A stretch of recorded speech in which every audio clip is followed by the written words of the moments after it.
তো সাহিত্যের ভাষার দিকে যদি আমরা লক্ষ্য করি, এই সাহিত্যগুলো যে সময়ে যে কালে রচিত হয় সেই ভাষায় রচিত হয়। আর এই সাহিত্যের ভাষাগুলো একটা কাল অতিক্রান্ত হওয়ার পরে, একটা কাল পেরিয়ে যাওয়ার পরে সেই ভাষাগুলো সহজে বোধগম্য হয় না, আমরা বুঝতে পারি না, সহজে বোধগম্য হয় না। যেমন আমাদের বাংলাদেশের যে বাংলা সাহিত্য রয়েছে, এই বাংলা সাহিত্যের সর্বপ্রথম যে লেখাটার কথা বলা হয়, বাংলা সাহিত্যের সর্বপ্রথম লেখা, এটাকে বলা হয় চর্যাপদ। আর এটি রচিত হয়েছে, গবেষকরা বলছে 650 খ্রিস্টাব্দের পরবর্তী সময়ে। আর এই সময়ে রচিত হয়েছে, এটি বাংলা ভাষায় রচিত হয়েছে। কিন্তু আজকের দিনে এসে এই চর্যাপদটা যখন পড়া হয়, তখন এর ভাষাটা আমরা সহজে বুঝতে পারি না। বিভিন্ন অভিধান, বিভিন্ন কিছু থেকে বুঝতে হয়, সহজে বোঝার ক্ষমতা নাই, সহজে বোঝা যায় না। তো যে সময় রচিত হয়েছিল, সরল বাংলাতেই রচিত হয়েছিল, তখনকার মানুষ বুঝতে পেরেছে চর্যাপদের ভাষা। কিন্তু যখন আবিষ্কৃত হলো 1907 সালে নেপাল থেকে এটি আবিষ্কার করা হয়, এই গ্রন্থটি, এই পাণ্ডুলিপিটি। তো আবিষ্কার করার পরে এর ভাষাটা আমরা সহজে বুঝতে পারি না। তার মানে সাহিত্যের যে ভাষায় রচিত হয় সাহিত্য, এটি একটি কালের পরে, একটি সময়ের পরে এর ভাষাটা সহজে আর বোধগম্য হয় না।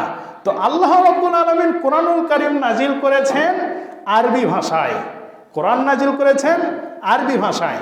আর সাহিত্যের ভাষা আমরা বাংলা সাহিত্যে পাই বাংলা ভাষা, ইংরেজি সাহিত্যে পাই ইংরেজি ভাষা। তো এই ভাষাগুলো আমরা একটা কালের পরে বুঝতে পারি না। কিন্তু আল্লাহ পাক যে কোরআন নাজিল করে বলছেন, ইন্না আনজালনাহু কুরআনান আরাবিয়ান লাআল্লাকুম তা'কিলুন, আমি কোরআনকে আরবি ভাষায় নাজিল করেছি। আল্লাহ রাব্বুল আলামিন বললেন সূরা ইউসুফ 2 নম্বর আয়াত, আল্লাহ রাব্বুল আলামিন বলে আমি কোরআনকে আরবি ভাষায় নাজিল করেছি। এই আরবি ভাষায় নাজিল করলাম, এই জন্য নাজিল করলাম যাতে আমার সারা পৃথিবীর বান্দারা এটাকে বুঝতে পারে। আল্লাহ পাক কোরআনকে আরবি ভাষায় নাজিল করেছেন।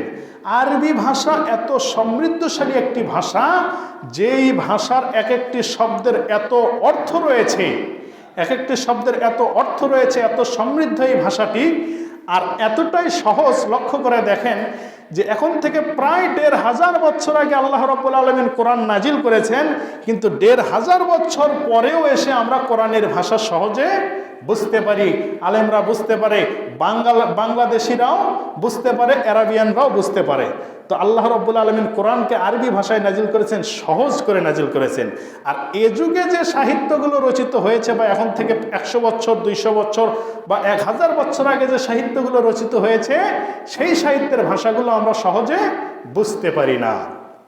তো আল্লাহ রাব্বুল আলামিন আরবি ভাষায় কোরআনটাকে অবতীর্ণ করেছেন যাতে আমরা সহজে বুঝতে পারি।